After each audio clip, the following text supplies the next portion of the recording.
जितु दिल्लीयाव सावरायबाय थादों नङा होमबा बिनिफ्राय जुदि गमामायैनो स्टेटखौ मोनफुंजोबाबा पावारखौ बेसेबांसिम बारायनाय जागोन?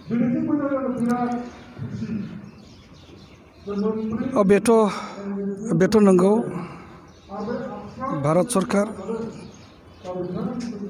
आखायाव लाग्रा हाथियारफोरनि गेजेराव आरो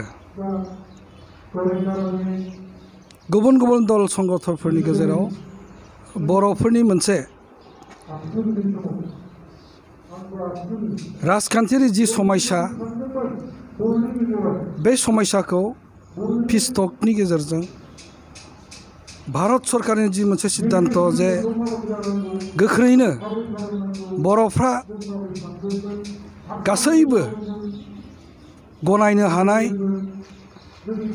बयबो बोजबनानै लानो हानाय मोजां मोनसे गोजौ थाखोनि एकर्ड जागोन होननानै भारत सरकारनिफ्राय इन्टारलिक्युटरा आरो गोबां एजेन्सिफ्रा दिनै बे बाथ्राखौ फोरमायदों। जों बे बाथ्राखौ जोङो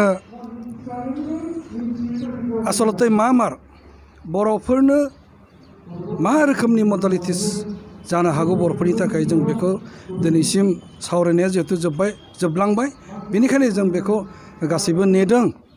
दिनैनि तारिखाव खुनु मोनसे मडालिटिस रावनोबो गथायाखै।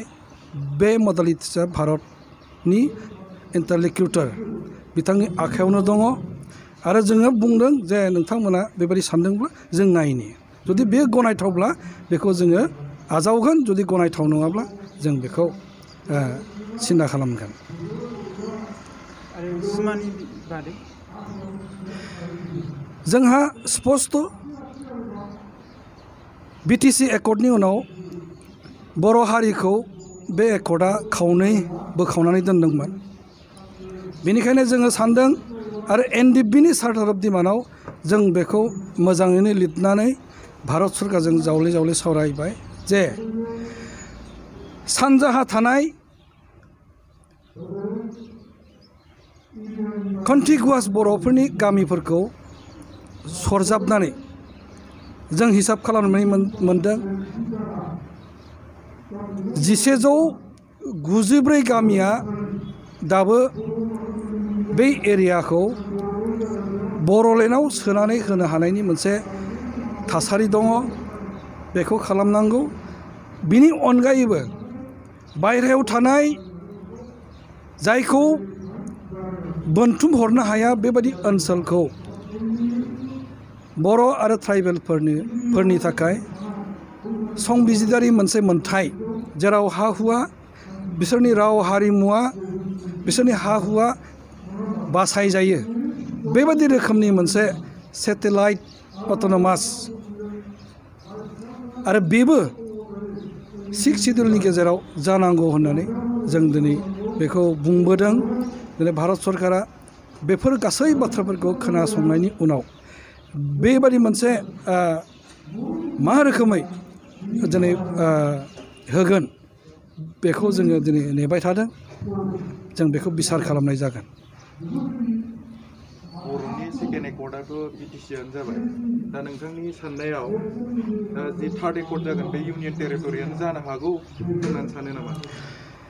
बे बाथ्राखौ जोङो बेबादि मुं दिनैसिम बुङाखै।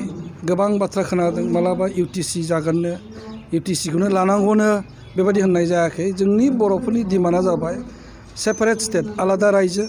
बिनि थाखाय दिनै मास पिपलनि मोनसे आन्दलन जादोंमोन।